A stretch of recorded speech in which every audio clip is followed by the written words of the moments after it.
Hey, Parent Church Campus online family, so glad you're joining us today. This is not a green screen in the background. I'm actually here in Florida with our creative teams. We're attending the Experience Conference. It's a worship conference. We're getting fired up. We're getting education. We're getting to connect with people that are like-minded, which is kind of what we're talking about today. How do you navigate a culture when people around you maybe don't think the same way you do?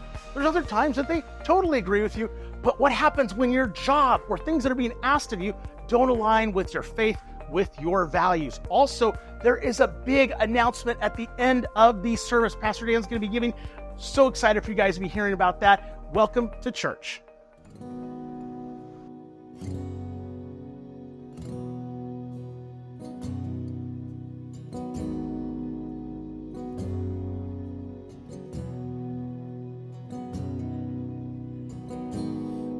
He's my shepherd, and he is everything I need, so I will not worry, I will not fear the enemy. He said that he loves me, he said that he's with me, even though I walk through the valley of shadow and death, and still I know he has good plans, he has good plans for me. So I will take heart in deserts and gardens. He has good plans, he has good plans for me. If I know my Father, I know my Father has plans for me.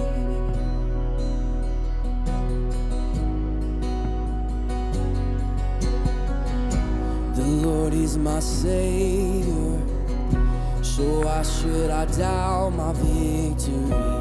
Why would I question this rod and the staff that comforts me? He quiets the waters, he quiets the storm inside of me.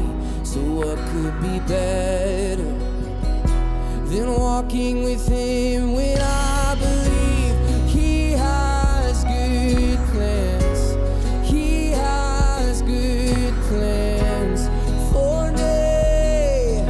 So I will take heart in deserts and gardens. He has good plans, he has good plans for me. If I know my Father, I know my Father has. He has good plans, he has good plans for me. So I will take heart in deserts and gardens. He has good plans, he has good plans for me. If I know my Father, I know my Father has good plans for me, good plans for me.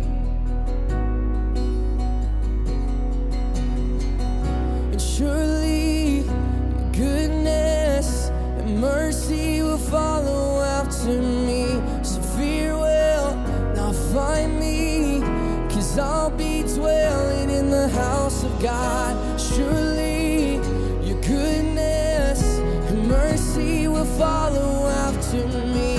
So fear will not find me, 'cause I'll be dwelling in the house of God.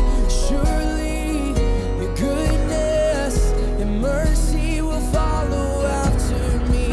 So fear will not find me, 'cause I'll be dwelling in the house of God. And surely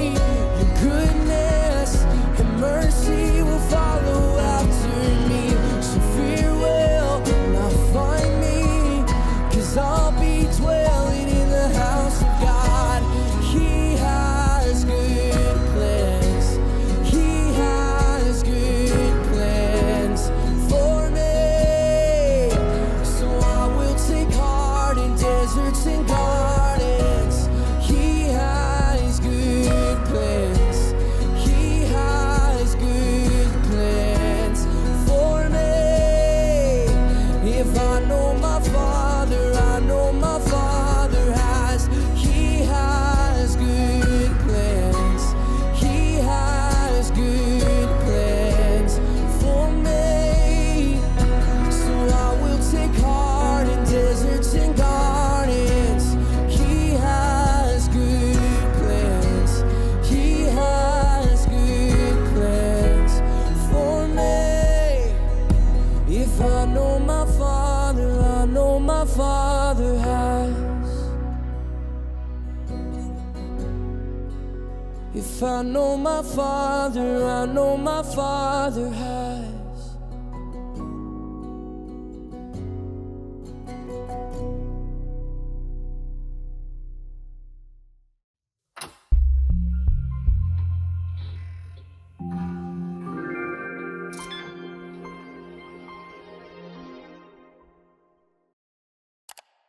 As U.S. inflation hits an all-time high. They destroyed store windows in Soho and lit fires during another night of violent protest. The Supreme Court has now overturned Roe v. Wade.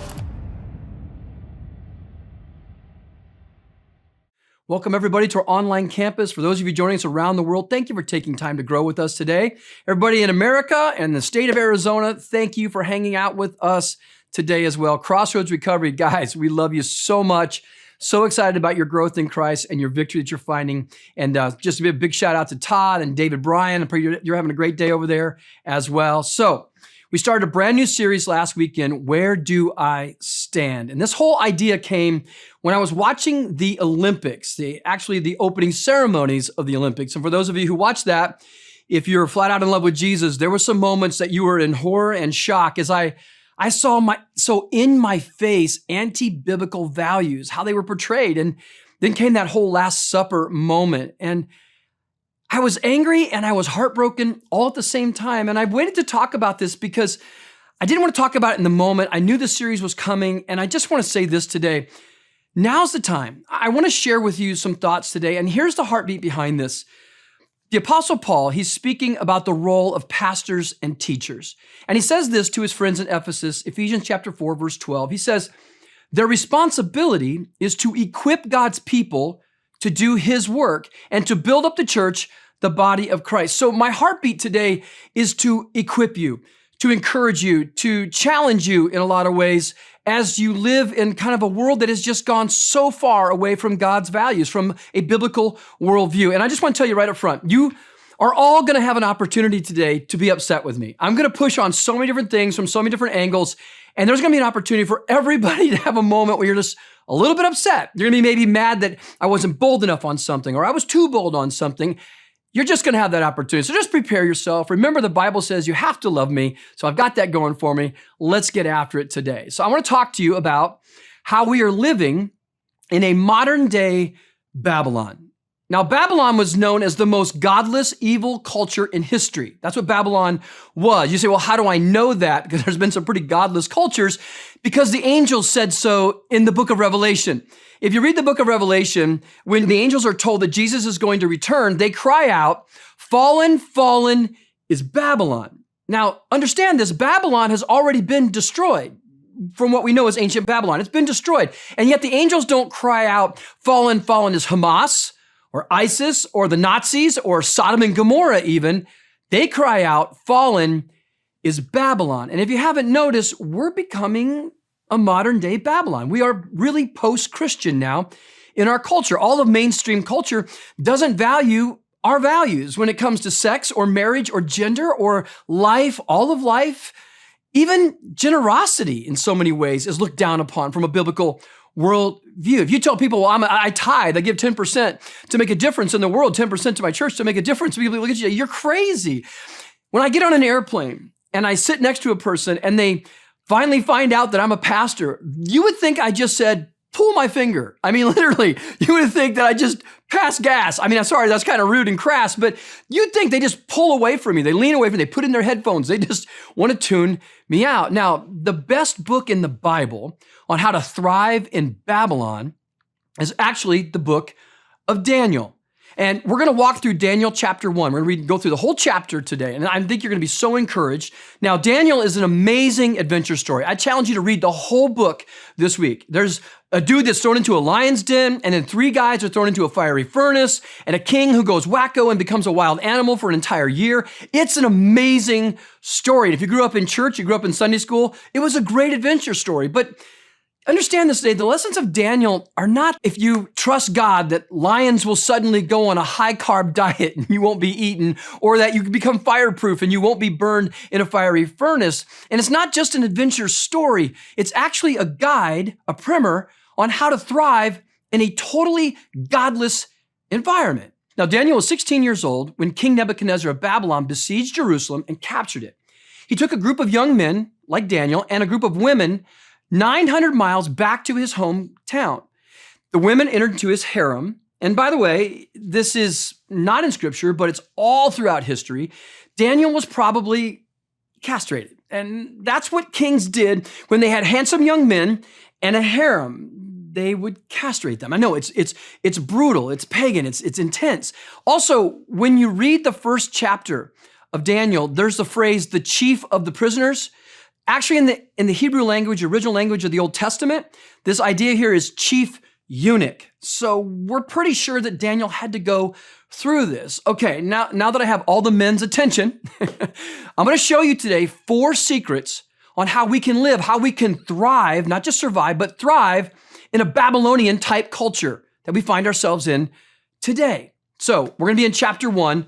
Let's get after this. Daniel chapter 1, verses 1 through 2. Right up front, you're going to find out something so important. During the 3rd year of King Jehoiakim's reign in Judah, King Nebuchadnezzar of Babylon came to Jerusalem and he besieged it. The Lord gave him victory over King Jehoiakim of Judah and permitted him to take some of the sacred objects from the temple, oh my goodness, of God. Now, Daniel in the first 2 verses unlocks the secret on how he did what he did, thought what he thought, and how he thrived in Babylon. And this is why he knew this. This is what Daniel knew deep in his heart. And he just told us this. And I skipped over this so many times. I wanted to get to the adventure story. Every time I read Daniel, I've missed this. But here's what he says. Here's what Daniel knows, that God's in control of who's in control. That's what he said. You say, where did he say that? Well, he said it here. The Lord gave Nebuchadnezzar victory. Daniel understood that Nebuchadnezzar was in God's hands. God was in control of who was in control. And then God permitted him, allowed him to take some of the sacred objects. So Daniel knows right up front, right from the jump. He's not saying that he liked this. He's not saying he even understood it. He just said, I knew from the very beginning that God did this, that God was in control. And because Daniel knew that God was in control of who's in control, Daniel was hopefully optimistic. And we're going to see this in his attitude. If you read through the book of Daniel this week, you're going to see his attitude was amazing. And this is important because I think so many of us today find ourselves living in a little bit of despair. Like we're overwhelmed by all the things that are going down around us. And I'll be honest with you, when I was watching the Olympics and watching the opening ceremony, I just got so depressed at just how far we've come away from God's values in our world today. And it's easy to feel like everything is going to hell in hyperdrive. But the problem is when that's our attitude, it's really hard to influence or impact the world around us. Because it's like, hey, we're on the losing team and we're really mad about it. Do you want to join us? Nobody wants to be a part of that. Now, hear me, it's okay to be discouraged at times. I mean, even the Apostle Paul talks about at times he struggled with depression and Jesus was troubled in his spirit. The problem begins when we're living like we ultimately are going to lose, that God doesn't win, that evil is going to win when we live like that. But here's the thing that you have to know. I've read the book of Revelation. I've read the last book of the Bible, and I've come to the very end, and here's a spoiler alert if you haven't read it. God wins. We win. Now, imagine that I'm recording the upcoming, here in a couple months, the Rams-Cardinals game. All right, I'm the Los Angeles Rams, who are my team. I know, I'm sorry, Cardinals fans. And the Arizona Cardinals are playing. I'm recording it, right? Somebody before I leave church slips and tells me, of course, the Rams win, because that's what's going to happen, all right? Now, imagine I go home and I watch this recording. I sit down.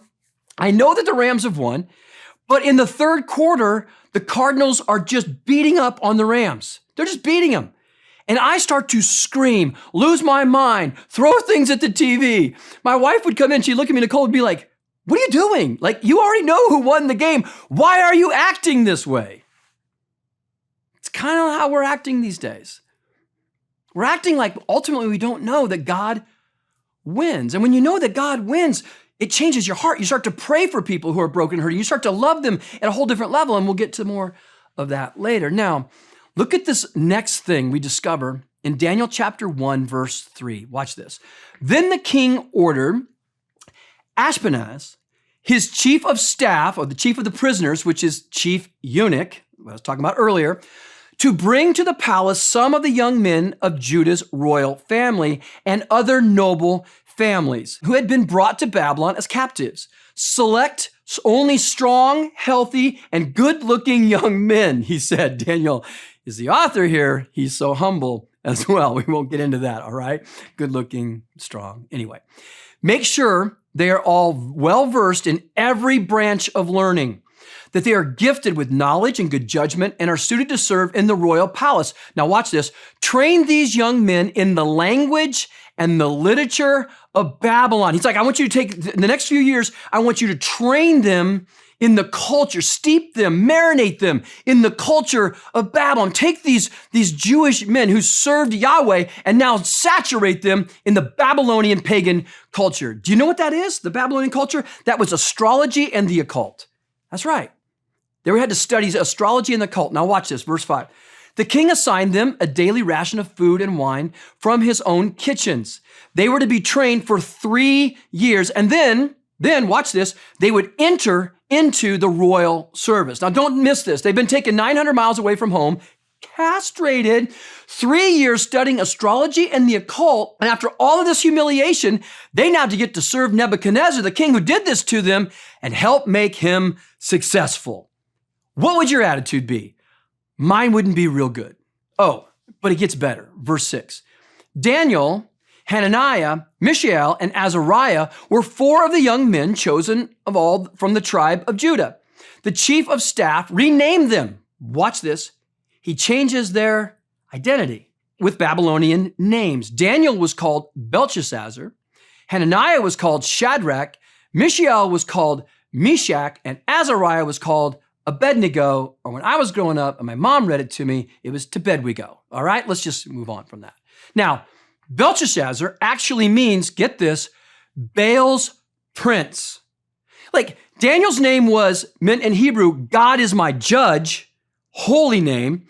Now he's named after a demon god, Baal's prince. Can you imagine that? But I want you to think about this for a second. And I know this may upset some of you listening today, but these men were changed by the culture, castrated, identities names changed. They were changed physically, emotionally, in some ways, probably mentally. And here's what was happening. Their image of God was being distorted and changed to a pagan culture. And I'm just going to say something kind of bold right now, and I want you to hang with me, but here's what breaks my heart in our culture today. This is what the enemy is doing to so many young people in our culture today. The enemy is causing a generation to doubt how God made them, to doubt their identity. And instead of yelling at the culture and yelling at those wrestling with the transgender issue, it should break our hearts that we're living in a time when young people are questioning and doubting that God made them male and female on purpose. He created them. There's an identity for them. And there's so much confusion in our world today. And I know so many Christians are so angry, we're so upset about this. It should break our hearts. And we should cry out for this generation because we have a hurting generation.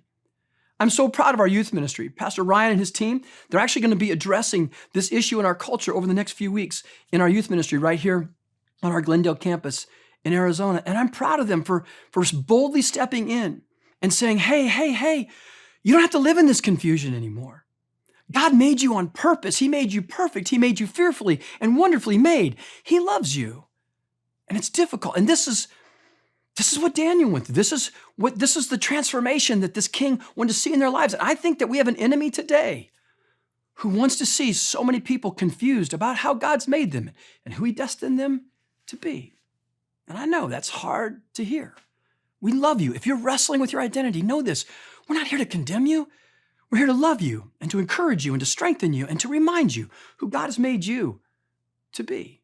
Now we're going to see another secret to thriving in Babylon. Daniel chapter 1, verse 5. Wisdom to pick his battles. This is what we see with Daniel. He had the wisdom to pick his battles. Now, first of all, did God say that you can't know about astrology or the occult? No, God never said that. Did he say that it was evil to practice that? He said, yeah, I don't want you to practice that. Yes, don't practice that. So what would I do if I had to be put through all these years of these classes? I'd probably sat in the back, make spit wads, say this is stupid, roll my eyes at my neighbor. Some of you maybe have had to take some classes at your workplace that you didn't want to take. What was your attitude in the midst of that? Daniel had an amazing attitude.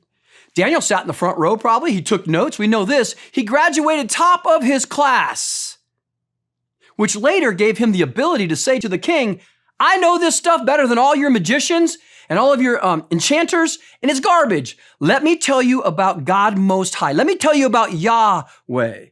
And he couldn't have done that if he had skipped class and made fun and didn't learn. See, you can live like Daniel if you know that God is ultimately in control. Now, here's the third thing. Because if I just said to you, hey, you got to pick your battles wisely, you might say to me, Dan, that's kind of soft. But there's two sides to this coin. Here's the second side to this. The third secret to thriving in Babylon is this. Daniel had courage. So he didn't just pick his battles wisely. He had the courage to stand up for the truth. But courage has to be married to wisdom. All right? Courage for things that God has not asked you to be courageous about, that's just bravado. That's just machoism, all right, guys? Also, courage isn't liking something on social media or getting all your friends to agree and then posting some big statements about things. No. For the Jesus follower, courage is drawing the line where God draws the line.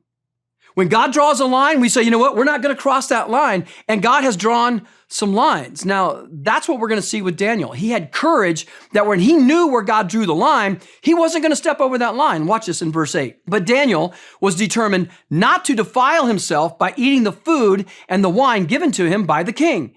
He asked the chief of staff, the chief eunuch, for permission not to eat these unacceptable foods according to God's plan for the dietary reasons and dietary means for him as a Jewish man. Now, God had given the chief of staff both respect, I love that, and affection for Daniel. But he responded, I'm afraid of my king, the Lord my king, who has ordered that you eat this food and wine. If you become pale and thin compared to the other young youths at your age, I'm afraid the king will have me beheaded. Not a nice guy. Daniel spoke with the attendant who had been appointed by the chief of staff to look after Daniel, Hananiah, Mishael, and Azariah. Please test us for 10 days on a diet of vegetables and water. Dear Lord in heaven. Daniel said, at the end of the 10 days, see how we look compared to the other young men who are eating the king's rich food, the king's food. Then make your decision in light of what you see. Let the evidence be your guide. The attendant agreed to Daniel's suggestion and tested them for 10 days. At the end of the 10 days, Daniel and his three friends looked healthier and better nourished than the young men who had been eating the food assigned by the king. Here's what you got to see. Daniel only knew what he was taught by the priests growing up. Here's the problem with the teachers of the law and the priests when Daniel was growing up. They were absolutely godless. That's why God allowed Babylon to bring discipline to Jerusalem, to the southern kingdom of Israel.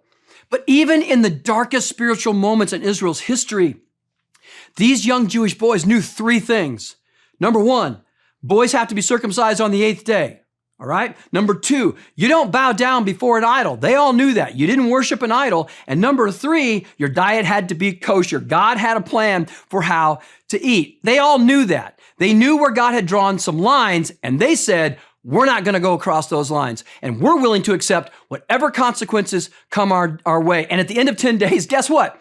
They were healthier than everybody that had been eating the other diet. Now, side note, I know a lot of people, the original diet, Daniel plan. I know a lot of people the first year like to do a Daniel diet plan. It's very popular in our world today. But originally, this diet plan was not for weight loss. I hate to break it to you. Matter of fact, in the Hebrew language, the original language of the Old Testament, it doesn't say the idea of healthier like we understand health today. It says they were fatter.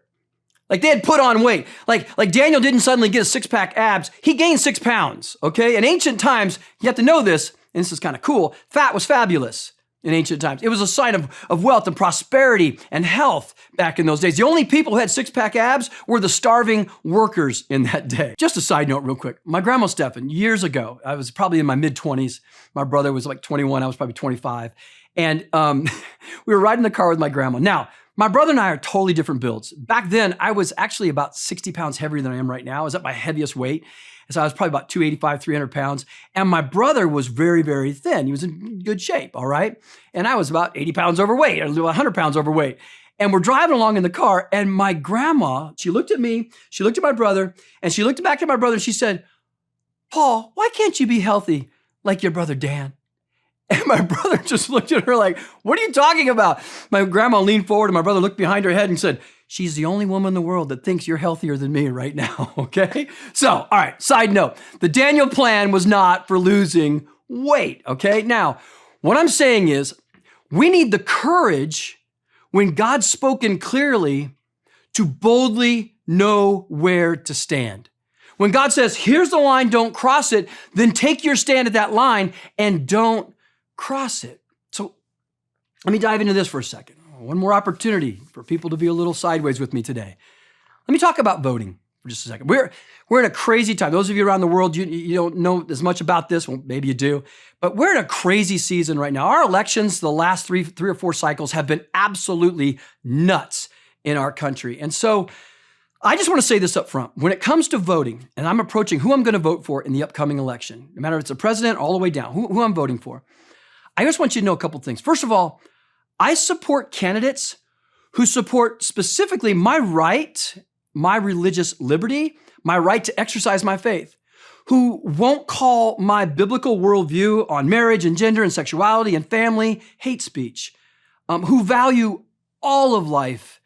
And we're going to talk more about this in 2 weeks, and it's going to be a very intense weekend, and I promise I'm going to come with all the truth and love that the Bible offers, even life in the womb. Values all life. Now, our culture today wants to call us to vote based on a personality contest, not a policy contest. And I see this happening all around me. Now, I'll get to personality a little bit more in just a second, but when it comes to voting, I want to vote where God draws the line. I want to vote on what I see as my biblical world view. That's my conviction. Our culture wants us to focus on a personality contest. But I hear this all the time. You say, where do you get that from? Well, I hear it all the time. I hear people say this all the time. Well, I just love President Trump. He's so bold and he's so strong and he just says it like it is. Please don't vote for a person because you like how bold and they just say it like it is. What is that person's policies? Or Vice President Harris. Oh, she's just so nice and she's kind and she smiles and she's so full of joy and she's just more peaceful. I'm going to vote for her because she's just nice. Okay. And then I hear the opposite. I can't vote for Trump because he's mean. He has no character. I can't vote for Vice President Harris because she cackles and she laughs funny. Are you serious? Are we in 4th grade? Are we a bunch of little kids trying to make decisions? Or is this seriously about the future of our country and what kind of policies will we have to live with? Now, I know there's so many nuances to this. I know personalities can set the tone and the atmosphere for the country. And I get all that, but here's the problem I wrestle with that. Both sides stir up the anger. Both sides want to motivate us by fear and division and anger. So I'm at a place in my life where I'm going, I'm just going to pray. I'm going to read the policies. I'm going to read, what do they stand for? I'm not going to just listen to the news and what person is the nicest today or the meanest today or the boldest today. And then I'm going to think biblical worldview. Where has God drawn the line? And then I'm going to vote for those candidates as I read about their policies. And I want to challenge you, pray. Really read. Don't get caught up in all the emotionalism of this stuff today. And think biblical worldview and vote. That's my challenge to you. I know. Some of you are upset. The Bible says you have to love me. Probably upset you on both sides with that. That's my job. That's what I'm here to do. I want to encourage you to grow. I want you to think. Now, the fourth and final secret to thriving in Babylon, and this is so important that we end with this today. Respect.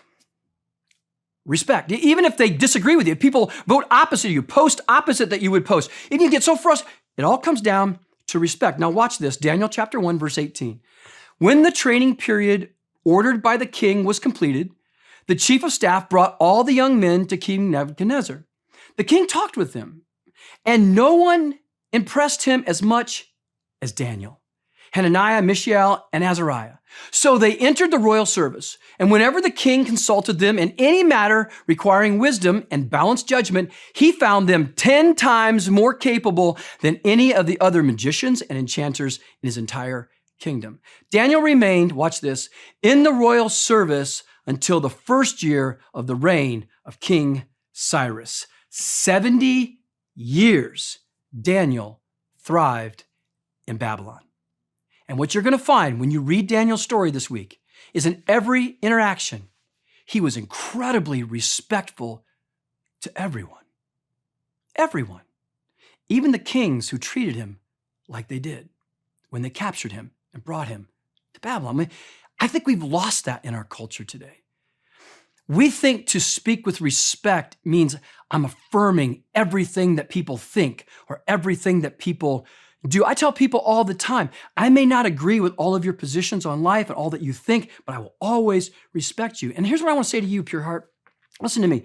Don't mistake my passion for people who are far from God as my acceptance of everything that people far from God do. Jesus loved everyone, and he didn't accept everything that everybody did. We can do this just like Jesus because his power lives in us. See, Jesus only spoke harshly to religious leaders. He never, and they were distorting his Father's heart.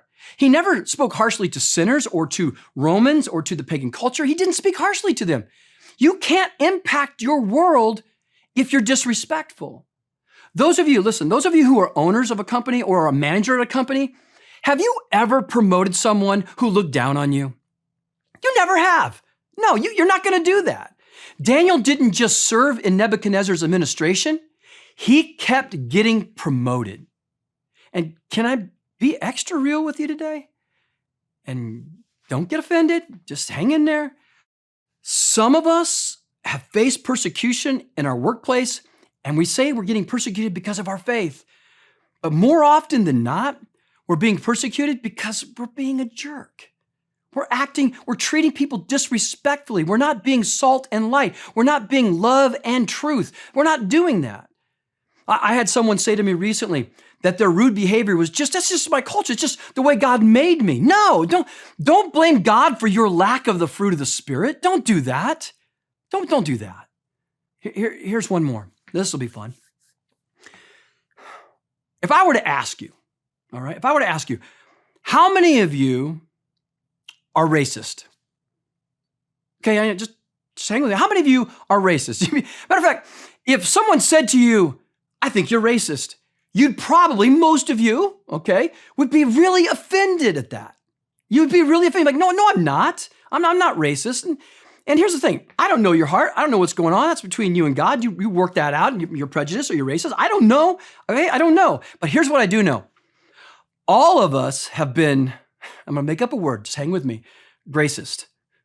All of us struggle at times with gracism. You may not struggle with racism, but we all struggle with gracism. Here's what gracism is. Gracism is we joyfully receive God's grace when we're broken and hurting, but we struggle to give God's grace to people we don't agree with. And I see this all the time in the kingdom of God these days.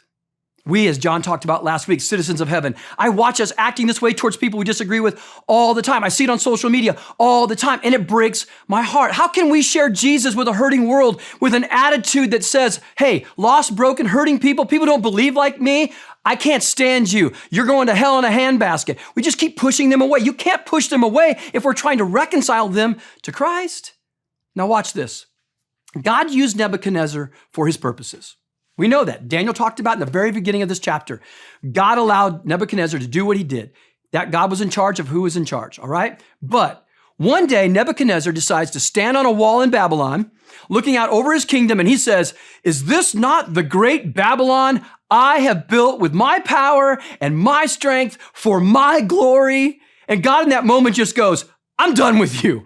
Mic drop. Your reign is over." And guess who gets to deliver the message to Nebuchadnezzar that he's about to go mentally ill and live like a wild animal for an entire year? You guessed it, Daniel. Daniel gets the privilege of telling the king, "Oh king, since you made that statement, here's what's going to happen." Now let me tell you how Pastor Dan would deliver this message. If I was in Daniel's shoes, here's how I would deliver this message to the king. "Hey, Nebi, guess what, man? You're about to lose your mind. I've been praying about this for years. You're about to get yours, all right?" I'm so thrilled at Daniel's response. Daniel didn't act like I would have acted. Here's what Daniel said. "Oh, my Lord, if only the dream applied to your enemies." Oh, king, what I'm about to tell you is so hard. Look at the respect in that. I wish this was happening to your enemy and not to you. No wonder Daniel was so respected and admired. And when the king came to see Daniel in the lion's den, remember this moment? You know, the king has to throw him in the lion's den. It's a long story. You have to read the book. It's so good. And the next morning, the king comes out because he loved Daniel to see if he was still alive. And what does Daniel say to the king? "Oh, king, live forever." "Oh, king, who had to almost take my life, God rescued me. Live forever." And some of you are like, "Well, that's Old Testament, you know." Okay, it's Old Testament. Yeah, and they were under dictators, and it was different. He had to act that way or they would have killed him. Okay, that's your thought. Let's go to the New Testament. Let's see what Peter has to say. 1 Peter chapter 2, verse 12 through 14. Peter says this in the New Testament: "Be careful to live properly among your unbelieving neighbors. Then, even if they accuse you of doing wrong, they will see your honorable behavior and they will give honor to God when he judges the world. For the Lord's sake, respect all human authority, whether the king as the head of the state or officials his appointed." That's right. Everybody in leadership has been appointed by God. Whether we like them or not, there's a reason that they are there. And you know the emperor he's talking about? The emperor he's talking about in this moment was Nero. Nero was a crazy man. Nero persecuted Christians. Nero blamed the Christians for the burning of Rome. Then he had their corpses lit on fire in his gardens when he would have orgies at night. This guy was a sick man. And yet, Peter says, honor and respect the king. He goes on, you don't like Peter's, let's listen to what Paul has to say. This is what Paul says. 2 Timothy chapter 2, verse 24, to a young leader, Timothy, says this: "A servant of the Lord must not quarrel, but must be kind to everyone. Be able to teach and be patient with difficult people. Gently instruct those who oppose the truth." Why should we do that? Perhaps God will change those people's hearts and they will learn the truth. Then they will come to their senses and escape from the devil's trap, for they have been held captive by him to do whatever he wants. He's like, stop looking at them as if they're out there trying to hurt you. Realize they are under the influence of the enemy and care about them. Pray for them. Be respectful to them. Be heartbroken for them. See, it breaks my heart that these days, one of the fastest ways to grow a church these days is to teach harshly and to mock people who you disagree with. There's a pastor locally who, I'm not going to get into it, but locally, it just broke my heart. He's really strong, comes out and says boldly, "I'm a Republican, I vote Republican." And this is what he said. He called Democrats Democrats. And everybody in the church cheered as he said it. It's easy these days to grow a church and gather Christians together rather than the lost and broken with this type of attitude. Now, the last 13 years, I've had the privilege of praying with our governors in the state of Arizona on the National Day of Prayer. I prayed with Governor Brewer, then I prayed with Governor Ducey for 8 straight years. They invited us on National Day of Prayer to pray. 2 years ago, I did not get invited by our current governor, and it bothered me. Our current governor, there's several of her values that I don't carry that are opposite of my convictions and where I believe God's drawn some lines. But later on that year, 2 years ago, I was invited to the 8th floor to her office with another group of people to talk about issues that were going on in our state. And so I respectfully went. And in that meeting, in that conversation, I got to talk about mental health and addiction, things I care deeply about in our city. And I made a statement to her staff and to the team that was there that day. I said, I don't always agree with Governor Hobbs, but here's what you will receive from me. Nothing but respect. When I talk about her in public, wherever I go, I will speak respectfully about her. You will never, ever, ever. If you ever hear somebody saying I said something bad, come to me, because I am not going to do that. I will pray for her, I will honor her, and I will respect her. And guess who invited me, and along with about 8 other pastors, to pray on National Day of Prayer this year? Yeah, Governor Hobbs. And I was honored to go and sit with her and pray with her. We see things very differently at times, but I'm called to pray for her, to respect her. See, we're at a big crossroads in our culture today. I think the church is at a big crossroads on how we love, and I'm going to talk about this more in 2 weeks, and stand in the truth. How we love and stand in the truth. And it matters like never before. Now, at age 16 years of age, no one would have ever guessed that Daniel would become the Daniel that we know today. In Sunday school growing up, we used to sing songs, Dare to be a Daniel, Dare to stand alone. A Daniel who led 3 revivals in the most godless environment you could possibly imagine. And I want to say to you today, you have no idea the ripple effect of your life as you're willing to draw the lines where God draws the lines and stand there with love and respect and wisdom to know what hills to die on, and all the time remembering who's in control of who seems to be in control. You see, if we don't run God's play His way, we'll never see God's results. That's just the truth. Now, in just a moment, I'm going to share with you one of the biggest announcements we've ever had as a church. But before we do that, we never want to come to the end of a message without giving you the opportunity to make the most important decision of your life, to say yes to the love and leadership and the power of Jesus in your life today. So for some of you, for the first time, you're ready to say, Jesus, would you lead my life? I'm going to surrender my life to follow you. Others, you need to restart with Jesus today. You just need to say, Jesus, I've been doing my own thing, going my own way. Today, I want to come home to your love, to your forgiveness, to your strength. So if that's you today for the first time, or today's a rededication of your life to Christ, would you pray this with me right now? Lord Jesus, in this moment, I commit my life to you. I trust you with it all, Lord. Forgive me of my sin. You know what it is. I know what it is. No more games. I give you my life. Thank you for your forgiveness. Now, Jesus, would you fill me with your power? Fill me with your very presence. Fill me with your peace and your hope and your love and your joy. Fill me up, Lord. In Jesus' name, amen. That's the most important decision you've ever made. We would love to walk with you and get to know you better and encourage you in your relationship with Christ. So please let us know that you made that decision today.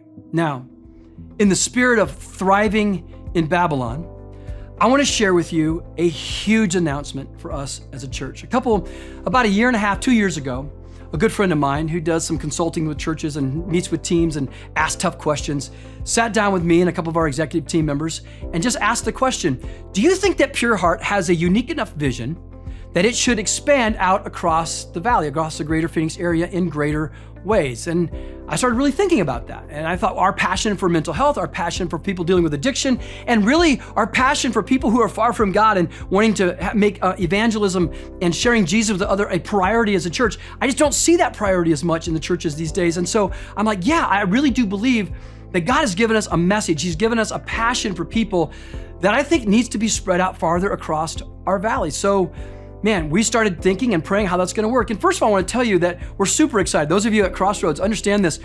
We're meeting with the leadership at Crossroads. We're looking to launch in 2 more Crossroads locations. So we'll be streaming our services into probably after the first year, 3 locations for Crossroads. And then we're also working with the House of Refuge, an amazing ministry here in Central Phoenix area, and possibly starting a service there. So we're super excited about these satellite campuses we'll be able to launch. And then we're opening up a prison app. We're going to be joining a prison app. And so men and women who are in prisons across the country will be able to hear our messages every single week on this app. And we're going to be live on that app as well. So super excited about that. But that's not the biggest of news.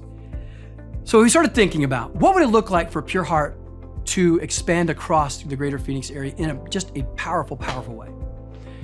And so I started thinking about a leadership talk I heard many, many years ago. It came into my mind. And this leader was talking about how he drew 3 boxes on a whiteboard.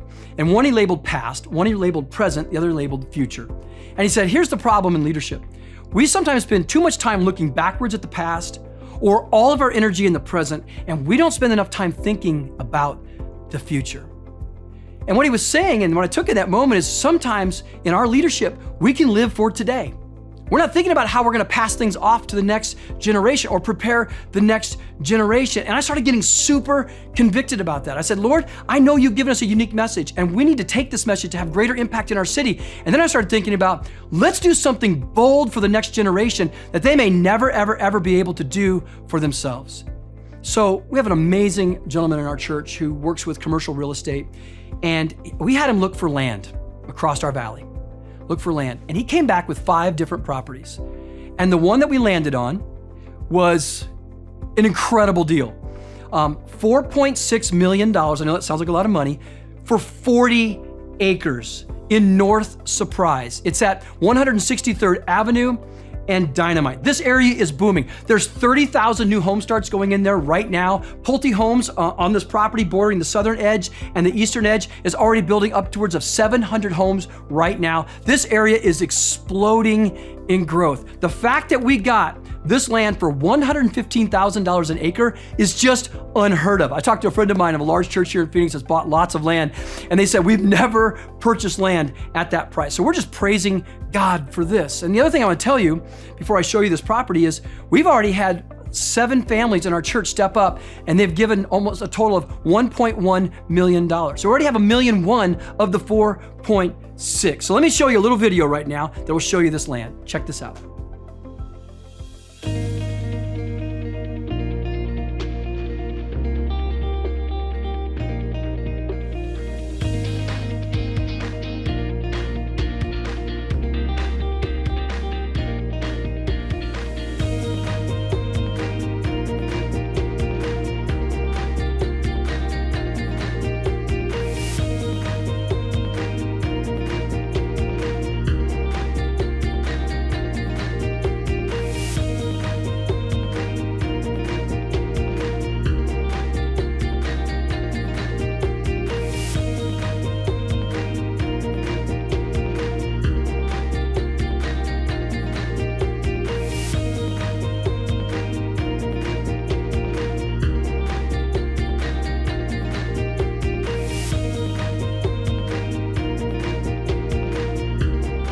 It's going to be an amazing piece of property. Now, we don't know when we're going to be able to build on that. Here's what I know right now. I'm convinced that God has told me, as a leader at Pure Heart, not to consume all of our resources for today, but to do something for the next generation. I may never get to see that land developed in my tenure as a senior pastor of Pure Heart. But here's what I know. The future generation that will be leading Pure Heart Church, they will never get 40 acres of land for $4.6 million. And so we're going to do something. We're going to go beyond our generation. We're going to do something. We're going to sow seeds into the next generation that's going to ripple on. Here's the thing. What do? How do we thrive in Babylon? Let's just keep taking more territory. Let's take the message of Jesus all across this city, and we are so excited about the future. 40 acres of land. It's a blank canvas that God can do amazing, amazing things on. So here's what I'm asking you to do. Simply this. We're not going to do a long, drawn-out campaign or anything like that. What's your best effort? Those of you who are currently giving, above your normal giving, above your normal tithe or your normal offerings, what's your best effort between now and the end of the year? This is only going to go through December 31st. And December 31st, that's it. We have to purchase the land. The money has to be available the middle of January. So between now and the end of the year, what's your best effort? What can you do? If you go to our website and you click on the Give tab, you'll scroll down. There'll be a section there to give specifically to land. That's what we've titled it, land. And give your best effort. And let's make a difference. I would love to see $4.6 million. That would be the dream for us. But the truth of the matter is, we need to get to at least 2.5. So we've already got $1.1 million.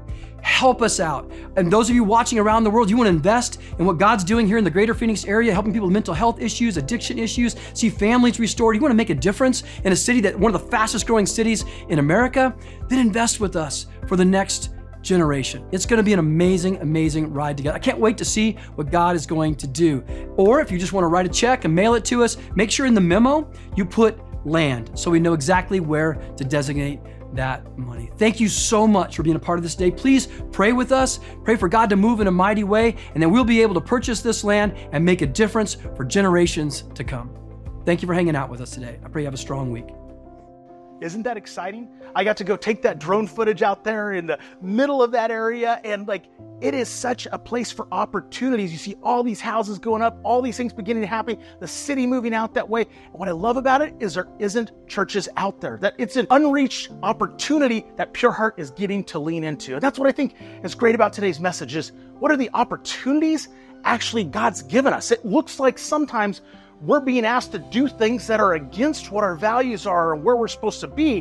But I think that's actually a chance for us to have an opportunity to be a light, to be a testimony, to share what's going on with our life. Also, if you accepted Christ today, we are so excited for you. We would love to walk with you and give you some next steps. Go to pureheart.org/handraise. But as we were talking about that message of what do we do when we're confronted with things that don't match our values? Actually, on the other side of this camera is one of my amazing team members, works with me. He does a lot of our audio mixing. He does video capture. And so I want to, through the magic of editing, switch places with him so he can share what it's like, a time that he got to go through with exactly that situation. Here we go.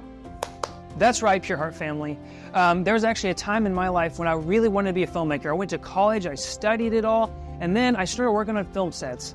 The thing was, once I started working on film sets, I started to realize a lot of the films I'm working on don't have the same moral values that I really wanted to have in the jobs that I was working, the things I was doing with my life.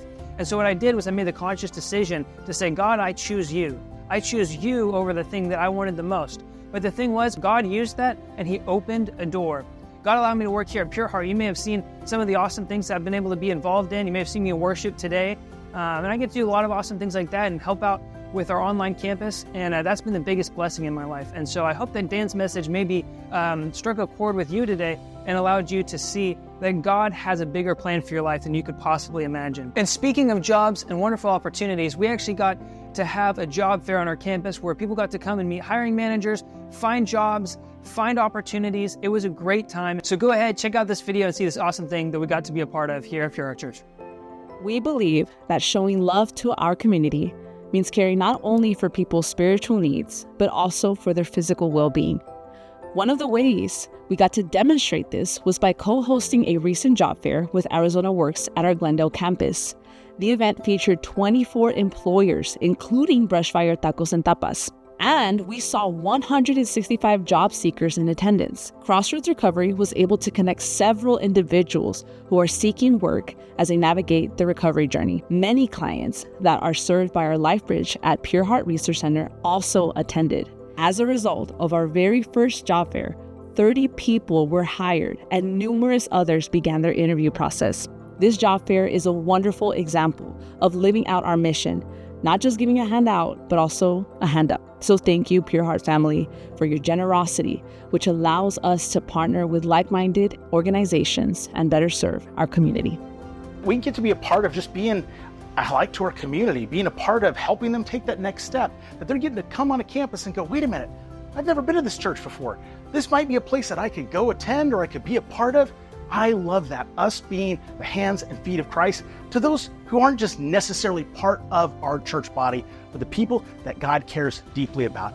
Speaking of which, we love you, Pure Heart family. We're so glad for each and every one of you that invests into the mission of Pure Heart. Thank you for what you do. Thank you for your giving. If you're looking to give in the mission of Pure Heart, you can do that through pureheart.org/give or in the Pure Heart app. Hey, as we started this brand new series, if you missed last week, Pastor John did an amazing job setting up Dan's message for today. Make sure you go back and click the link right below to see that message. And if you aren't subscribed to our channel, go ahead and make sure you are so you don't miss out. We love you guys and we'll see you next week.